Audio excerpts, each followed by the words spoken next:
Well, folks, it's finally the day that we kick out the pedo communists and hopefully correct the course of this country.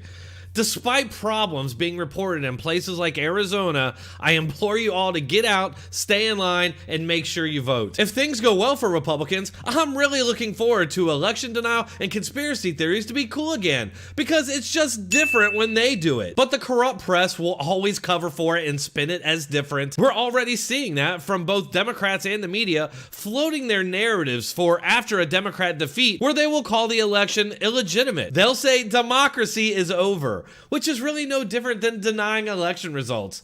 Democracy doesn't just die because your party loses the election. This is exactly why it is so infuriating, not just to me, but to millions of Americans, to sit and watch this paid panel of Democrat liars attempt to revise history in order to benefit Democrats and its stupid democracy is ending campaign message. How do you speak to that, Mick? Could you, about the us versus we? Because it is very concerning. It is. I think Ashley's right. It's not going to be a politician that saves us, for lack of a better word.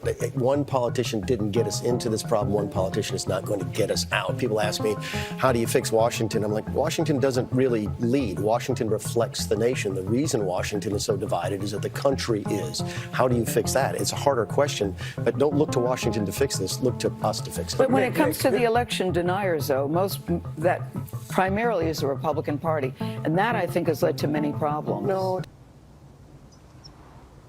No. The sheer dripping condescension and outright partisanship from an institution, CBS News, that's supposed to be a check on power, not the PR propaganda machine for Democrats. She doesn't see that as a problem or a potential reason for the country's divisions. Look at trust in the media right now. The only people who trust it are Democrats. But no doubt they see this as a confirmation that they're the superior good people, while the rest of us are unwashed barbarians who are solely responsible for election denials. There's a 10-minute video showing Democrats denying election results and blaming conspiracies on my Twitter page right now that I suggest you check out when you're done here. When it comes to the election deniers, though, that primarily is the Republican Party. Right? Wrong. And that, I think, has led to many problems. No, that's not true. Look, January 6th is what it is. It was awful. It's terrible. That's not. I'm not here to defend that. But right. Democrats have denied election results just as much as Republicans. If you take January 6th out of the equation. That's just factually not true. I mean, excuse me. What? There are hundreds of Republican candidates on the ballot tonight who have denied the outcome of the last election. There's nothing like that on the Democratic side. Stacey Abrams still hasn't admitted she lost last time she ran in Georgia. Look, again, this is the debate, right? Right. Why can't we all agree that everybody's a little bit at risk and a little bit at fault, and we try and fix it, as opposed to everybody saying, well, it's got to be a Republican fault, and until they change, the country's not going to fix. You see, but they could never do that because all they care about, all they're paid to do is protect the Democrat Party. None of them had anything to say after he pointed out Stacey Abrams' election denial, who Democrat donor Dale King, the lady who said election deniers are very concerning, is very fond of. And of course, that's not the end of it.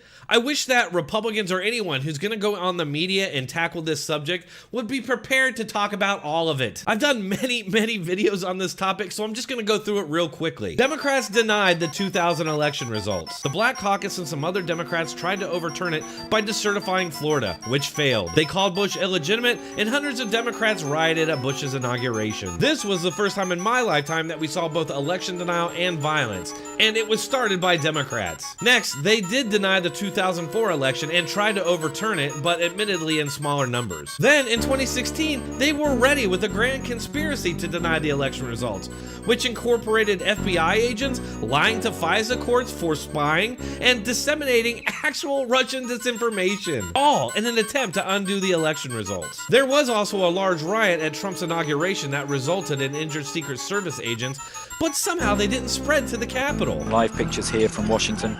Obviously not everyone has come to welcome and bless the inauguration of Donald Trump. Not exactly sure where in the Capitol this is taking place, but it looks like it is well away from the center, which is heavily fenced off for the inauguration ceremony itself. Oh, right, because they use security to block off the Capitol. I wonder why they didn't do that on January 6th. Lastly, again, the multi-year campaign by Democrats and their media to claim that democracy is over if Democrats don't win is just another way of denying election results. You're casting doubt on a system that would elect your opponents. Something that they say is dangerous if Republicans do it. All right, folks, get out there and vote after you hit the like button, share, subscribe, and make sure to leave a comment to let us all know what you think. Thanks a lot.